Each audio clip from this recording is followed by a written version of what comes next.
முன்னாள் நாடாளுமன்ற உறுப்பினரான சுமந்திரனும் சட்டத்தரணி கௌசல்யாவும் ஒன்றாக நாடாளுமன்றம் செல்வதற்கான வாய்ப்புகள் உருவாகி இருப்பதாக தற்பொழுது வருகின்ற செய்திகளை பார்க்கின்ற போது அவதானிக்கக்கூடிய வகையில் இருக்கிறது. சுமந்திரன் தற்பொழுது ஒரு தகவலை வெளியிட்டிருக்கின்றார். அது தொடர்பாக இதிலே விரிவாக பார்க்க வேண்டியிருக்கின்றது. ஐதவிர அடுத்த மாதம் இந்தியாவின் பிரதமர் நரேந்திர மோடி அவர்கள் இலங்கை வர இருக்கின்றார். இந்த நிலையில் தேசிய பாதுகாப்பிற்கு எந்தவித அச்சுறுத்தலும் வரக்கூடாது, இந்த துப்பாக்கிச்சூட்டு சம்பவங்கள் அனைத்துமே தேசிய பாதுகாப்பிற்கு அச்சுறுத்தல் என்கின்ற பேச்சு இருக்கக்கூடாது என்கின்ற அடிப்படையில் அனுரகுமார் திசாநாயக்க அவர்கள் தீவிரமாக ஆலோசனை நடத்தி நடவடிக்கைகளை முடுக்கி விட்டிருப்பதாக தெரிவிக்கப்பட்டிருக்கிறது. இவை தொடர்பில் தான் இந்த செய்தி தொகுப்பிலே விரிவாக பார்க்க இருக்கின்றோம். அதற்கு முதல் ஜேகே ரிப்போர்ட் எனப்படுகின்ற இந்த யூடியூப் சேனலை சப்ஸ்கிரைப் செய்து கொள்ளுங்கள். தொடர்ந்து அருகில் இருக்கின்ற பெல் பட்டினை கிளிக் செய்வதனூடாக நான் போடுகின்ற காணொளிகள் உடனுக்குடன் உங்களை வந்தடையும். நான் நடராசா ஜெயகாந்தன். தற்பொழுது செய்திகளுக்குள்ளே செல்லலாம். முன்னாள் நாடாளுமன்ற உறுப்பினரான சுமந்திரன் அவர்களும் அதேவேளை சட்டத்தரணியான கௌசல்யா அவர்களும் ஒரே நேரத்தில் நாடாளுமன்றம் செல்வதற்கான வாய்ப்புகள் உருவாகி இருப்பதை அவதானிக்கக்கூடிய வகையிலே இருக்கின்றது. அந்த வகையில் தென்னிலங்கையில் இருக்கின்ற தமிழ் தொலைக்காட்சி ஒன்று முன்னாள் நாடாளுமன்ற உறுப்பினரான சுமந்திரன் அவர்களை ஒரு நேர்காணல் எடுத்திருந்தது. அந்த நேர்காணலில் பல கேள்விகள் கேட்கப்பட்ட நிலையில் முக்கியமான ஒரு கேள்வியை அந்த நிகழ்ச்சியின் தொகுப்பாளர் கேட்டிருந்தார். அதாவது, நீங்கள் தேசிய பட்டியலின் ஊடாகவோ அல்லது வேறு வழியிலோ இனி நாடாளுமன்றம் செல்வீர்களா, யாராவது அதற்கான வாய்ப்பை வழங்கினால் நீங்கள் செல்வதற்கு வாய்ப்பு இருக்கின்றதா என்பது போன்ற ஒரு கேள்வியை அவர் கேட்டிருந்தார். அப்போது முன்னாள் நாடாளுமன்ற உறுப்பினரான சுமந்திரன் அவர்கள் கூறியிருந்தார், ஜாழ் தேர்தல் மாவட்டத்தில் தமிழரசு கட்சியில் போட்டியிட்ட வேட்பாளர்களில் இரண்டாவது அதிகூடிய விடுப்பு வாக்குகளை பெற்றவனாக நான் இருக்கின்றேன். இன்று தமிழரசு கட்சிக்கு 2 ஆசனங்கள் கிடைத்திருந்தால் நானும் நாடாளுமன்றம் சென்றிருப்பேன். ஆனால் ஒரு ஆசனம் கிடைத்தபடியால் என்னை விட அதிகூடிய வாக்குகளை பெற்ற சிவஞானம் ஸ்ரீதரன் அவர்கள் நாடாளுமன்றத்திற்கு சென்றிருக்கின்றார். அவர் நாளை அந்த பதவியை ஏதோ ஒரு காரணத்திற்காக ராஜினாமா செய்தால் அடுத்ததாக இருக்கின்ற நான் எந்த கேள்வியும் இல்லாமல் நாடாளுமன்றம் செல்வேன். ஏனென்றால் சிறிதனுக்கு அடுத்த இடத்தில், அதாவது தமிழரசு கட்சியில் 2வது இடத்தில் அதிக விடுப்பு வாக்குகளை பெற்றவனாக நான் இருக்கின்றேன். ஆகவே நான் நேரடியாகவே செல்லக்கூடும் என்கின்ற வகையிலே அவர் குறிப்பிட்டிருந்தார். ஐதவிர சிவஞானம் ஸ்ரீதரன் அவர்கள் மாகாண சபை தேர்தலிலே முதலமைச்சர் வேட்பாளராக போட்டியிட போகின்றார் என்கின்ற வகையான ஒரு கருத்தையும் அவர் பதிவு செய்திருந்தார். இது தொடர்பாக தமிழரசு கட்சியின் மத்திய செயற்குழு கூட்டத்தில் நாடாளுமன்ற உறுப்பினர் சிவஞானம் ஸ்ரீதரன் அவர்கள் மறைமுகமாக கூறியிருக்கின்றார். சிவஞானம் ஸ்ரீதரன் அவர்கள் மாகாண சபை தேர்தலில் போட்டியிட்டால் சுமந்திரன் அவர்கள், அதாவது நான் நாடாளுமன்றம் செல்வேன் என்று அவர் மறைமுகமாக கூறியிருக்கிறார். ஆகவே அவ்வாறான ஒரு வாய்ப்பு சில வேளை வரலாம். வருகின்ற போது நான் நாடாளுமன்றம் செல்வேன் என்கின்ற அடிப்படையிலே அவர் கூறியிருந்தார். ஆனால் நான் இதனை எதிர்பார்த்து இருக்கவில்லை. ஐதவிர தேர்தலில் போட்டியிட்டு தோல்வியடைந்த ஒருவர் தேசிய பட்டியலினூடாக நாடாளுமன்றம் செல்வதை நான் ஏற்கவில்லை. அதாவது தனிப்பட்ட ரீதியில் எனக்கு அதிலே உடன்பாடு இல்லை என்கின்ற விடயத்தையும் அவர் குறிப்பிட்டிருந்தார். நான் தொடர்ச்சியாக இது தொடர்பாக தற்பொழுது ஊடகங்களிலும் சமூக வலைத்தளங்களிலும் இந்த விடயம் பரவலாக பேசப்பட்டு வருகின்றது. சுமந்திரன் அவர்கள் ஒரு ராஜதந்திரி என்றுதான் சொல்ல வேண்டும். அதாவது ஒரு நரிக்குணம் கொண்டவர் என்று கூறலாம். அந்த அளவிற்கு அவரின் நகர்வுகள் இருக்கும். தற்பொழுது மெல்ல மெல்ல அந்த தமிழரசு கட்சியை அவர் கைப்பற்றி விட்டார். வாக்கெடுப்பின் மூலம் ஜனநாயகமான ரீதியிலே தலைவராக தேர்ந்தெடுக்கப்பட்டவர் சிவஞானம் ஸ்ரீதரன்.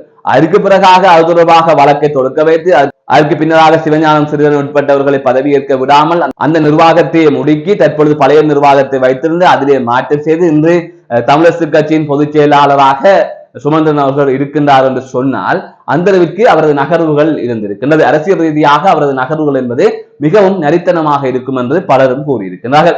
இந்த சூழ்நிலையில் அவர் நாடாளுமன்றம் செல்வதற்கு இவ்வாறு ஒரு வாய்ப்பை ஏற்படுத்த வேண்டும் என்பது தொடர்பாக அவர் நாடாளுமன்ற தேர்தலில் தோற்ற பின்னரே எடுத்திருப்பார். அப்போவே இந்த நகர்வு எடுக்கப்பட்டிருக்கும்.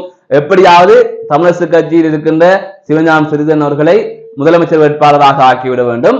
அப்படி இல்லை என்று சொன்னால் அவரை கட்சியிலிருந்து நீக்கி சட்ட ரீதியாக அவரது பதவியை இல்லாமலாக்கி நான் நாடாளுமன்றம் செல்ல வேண்டும் என்கின்ற 2 விடயத்தை அவர் குறிக்கோளாக வைத்திருந்திருக்கலாம். கூடுதலாக அவர் 2வது விடயத்தை தான் முன்னிலைப்படுத்தி இருப்பார். ஆனால் இருந்திருக்கின்ற சூழ்நிலை என்பது கொஞ்சம் வேறு மாதிரி இருக்கிறது. அதாவது சிவஞான ஸ்ரீதரனுக்கு அதிக அளவு ஆதரவு இருக்கிறது. அவரை கட்சியிலிருந்து வெளியே அனுப்பினால் மக்களும் அப்படியே மாறி விடுவார்கள். ஏன்னு சொன்னால் அவருக்காக ஆதரவு அளிக்கின்ற பல மக்கள் இருக்கிறார்கள். அது தமிழரசு கட்சிக்கு பாதிப்பாக போய்விடும். முக்கியமாக யாழ்ப்பாணத்தில் அது பாதிப்பை ஏற்படுத்தும். அதனால் அவரை வெளியே அனுப்பினால் இப்போதைக்கு கொஞ்சம் பிரச்சனை வரும் என்று உணர்ந்திருப்பார். அதனால் அவரை முதலமைச்சர் வேட்பாளர் ஆக்கிவிடலாம் என்கின்ற எண்ணத்தில் முன்னாள் நாடாளுமன்ற உறுப்பினர் சுமந்திரன் அவர்கள் காய்களை நகர்த்தி இருக்கலாம். அவரை முதலமைச்சர் ஆக்குவதும் இவருக்கு விருப்பம் இருக்காது. சரி, கடைசியாக ஒரு ஆக்கிவிட்டு கட்சியை விட்டு நீக்கும் என்கின்ற முடிவை கூட அவர் எடுத்திருக்கலாம். அந்த வகையில் முதலமைச்சர் வேட்பாளருக்கும் சரியான ஒரு ஆள் தேவை, மக்கள் ஆதரவு பெற்ற ஒருவர் தேவை என்பதால் சிவஞானம் ஸ்ரீதரனை அதற்கு விடலாம் என்றும் ஒருவேளை நினைத்திருக்கலாம். இவ்வாறான சூழ்நிலையில் அவர் நாடாளுமன்றம் செல்ல போவதற்குரிய வழியை அவரே ஏற்படுத்தி கொடுப்பார். அதுவும் ஜனநாயக ரீதியாக போவது போலவே இருக்கும். இவ்வாறு ஒரு நகர்வை அவர் தற்பொழுது மேற்கொண்டிருக்கின்றார். அதிலே வெற்றி பெறுவார் என்று கூறப்படுகின்றது. இந்த நிலையில் தான் மற்றொரு செய்தியும் வெளியாகியிருந்தது. நேற்றைய தினம் இது தொடர்பான செய்திகளை நீங்கள் ஊடகங்களிலே பார்த்திருப்பீர்கள். அதிலே நாடாளுமன்ற உறுப்பினராக இருக்கின்ற வைத்தியர் அர்ச்சுனா ராமநாதன் அவர்கள் அவரது பதவியை ராஜினாமா செய்ய போவதாக ஒரு செய்தி வெளியாகியிருந்தது. அதாவது அவர் ஒரு முகநூல் பதிவை நேற்று முன்தினம் பதிவிட்டிருந்தார். அதிலே தலைவன் வழியில் மக்களுக்கான சேவையை நோக்கி மாகாண சபை தேர்தலில் களம் காண இருக்கின்றேன், கௌசல்யா நாடாளுமன்றம் செல்ல இருக்கின்றார் என்கின்ற அடிப்படையிலே ஒரு முகநூல் பதிவை அவர் வெளியிட்டிருந்தார். அந்த முகநூல் பதிவை தொடர்ந்து அவர் பதவி விலகப் போகின்றார், கௌசல்யாவை நாடாளுமன்றம் அனுப்ப போகின்றார் என்ற செய்திகள் வெளிவந்திருந்தது. ஆகவே மாகாண சபை தேர்தல் தொடர்பாக எந்தவித அறிவிப்பும் இதுவரை வெளியாகவில்லை. ஆனால் விரைவாக நடக்கும் என்று கூறப்படுகிறது. இவ்வாறான பின்னணியில் தான் இவர்கள் தற்பொழுதே காய்களை நகர்த்தி கொண்டிருக்கிறார்கள். அந்த வகையில் ஆகவே எதிர்வரும் காலத்தில் மாகாண சபை தேர்தல் தொடர்பாக அறிவிப்புகள் வெளியானதன் பின்னர் நாடாளுமன்ற உறுப்பினர்களாக இருக்கின்ற சிவஞானம் ஸ்ரீதரன் மற்றும் ராமநாதன் அர்ச்சுனா ஆகிய இருவரும் முதலமைச்சர் வேட்பாளராக போட்டியிடுவார்கள்.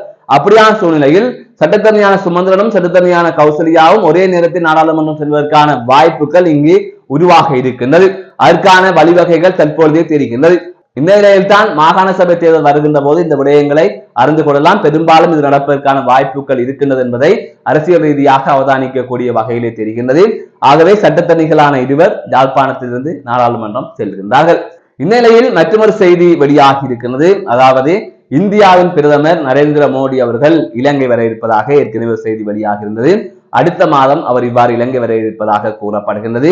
இந்த நிலையில் அவர் இலங்கை வருகின்ற போது தேசிய பாதுகாப்பிற்கு எந்தவித அச்சுறுத்தலும் இருக்கக்கூடாது என்பது அரசாங்கத்தின் நிலைப்பாடாக இருக்கின்றது. அதாவது தேசிய மக்கள் சக்தி அரசாங்கத்தின் நிலைப்பாடாக இருக்கின்றது. கடந்த 2 வாரங்களில் இடம்பெற்ற இந்த துப்பாக்கி சூட்டு சம்பவங்கள் தேசிய பாதுகாப்பிற்கு அச்சுறுத்தலாக இருக்கின்றது என்கின்ற கருத்தை எதிர்கட்சிகள் கூறி வருகின்றார்கள். ஆனால் அதனை இலங்கையின் பிரதமரும் அதே போல அமைச்சர்களும் நிராகரித்து வருகின்றார்கள். இதற்கும் தேசிய பாதுகாப்பிற்கும் எந்தவித சம்பந்தம் இல்லை. தேசிய பாதுகாப்பிற்கு அச்சுறுத்தலாக இந்த சம்பவங்கள் மாறுகின்ற அளவிற்கு நாங்கள் விடமாட்டோம், எங்களை நம்புங்கள், சரியான நடவடிக்கைகளை முன்னெடுப்போம் என்று இலங்கையின் பிரதமரான கருணி அமரசூரிய அவர்கள் நாடாளுமன்றத்திலே தெரிவித்திருந்தார். எதிர்கட்சிகள் வைத்த குற்றச்சாட்டிற்கு பதிலளிக்கின்ற போது அவர் இந்த விடயத்தை குறிப்பிட்டிருக்கிறார். இவ்வாறான சூழ்நிலையில் தான் முப்படை தளபதிகளை எல்லாம் அழைத்து அனுரகுமார் திஸ்ஸநாயக்க அவர்கள் சில தினங்களுக்கு முன்னர் ஒரு ஆலோசனை கூட்டத்தில் நடத்தியிருந்தார்.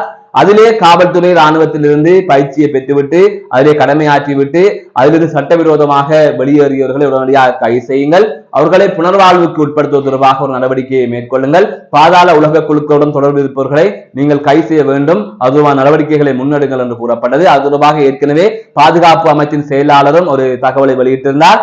இவ்வாறு காவல்துறை ராணுவத்திலிருந்து சட்டவிரோதமாக வெளியேறுவர்களை கைது செய்த நடவடிக்கைகள் ஆரம்பிக்கப்பட்டிருப்பதாக அவர் கூறியிருந்தார். அது தொடர்பாக தற்பொழுது நடவடிக்கைகள் முன்னெடுக்கப்பட்டு வருகின்றது.